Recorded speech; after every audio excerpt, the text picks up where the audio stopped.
Big boss Malayalam season 7 ലൈവിൽ ഇപ്പോൾ നടക്കുന്നത് ഹോട്ടൽ ടാസ്ക് ആണ്. അല്ല, എനിക്ക് അറിയാൻ മേലാണ്ട് ചോദിക്കുക, ആരാണ് ശോഭ? ഹോട്ടലിൽ വന്ന ഗസ്റ്റ് അല്ലേ, അല്ലാതെ കണ്ടസ്റ്റന്റ് ആണോ?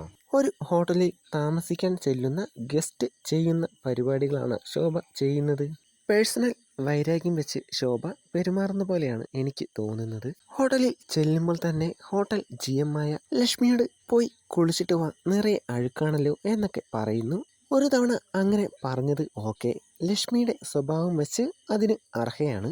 എന്നാൽ കാണുമ്പോൾ ലക്ഷ്മിയെ ഓരോന്ന് പറഞ്ഞ് ശോഭ അപമാനിക്കുന്നു.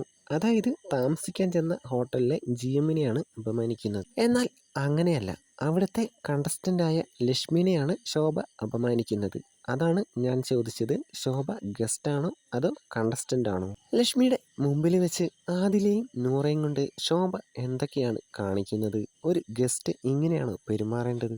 പുറത്തെ കാര്യങ്ങൾ സംസാരിക്കരുതെന്ന് ശോഭയ്ക്ക് ബിഗ് ബോസിന്റെ അടുത്ത് നിന്ന് വാണിംഗ് വരെ കിട്ടി. അനീഷ്, ഷാനവാസ്, അഭിഷേക്, നൂറ, അനു, ലക്ഷ്മി ഇത്രയും പേരാണ് ടാസ്ക് കുറച്ചെങ്കിലും മനസ്സിലാക്കി കളിച്ചത്. ബാക്കിയുള്ളവരെല്ലാം വെറും വാഴകള്, ഹോട്ടൽ ജീവനക്കാരുടെ ഡ്രസ്സിട്ട് സാധാരണ പോലെ തന്നെ നടക്കുന്നു. എന്നാൽ വന്ന ഗസ്റ്റുകളാണെങ്കിലോ മരവാഴകള്.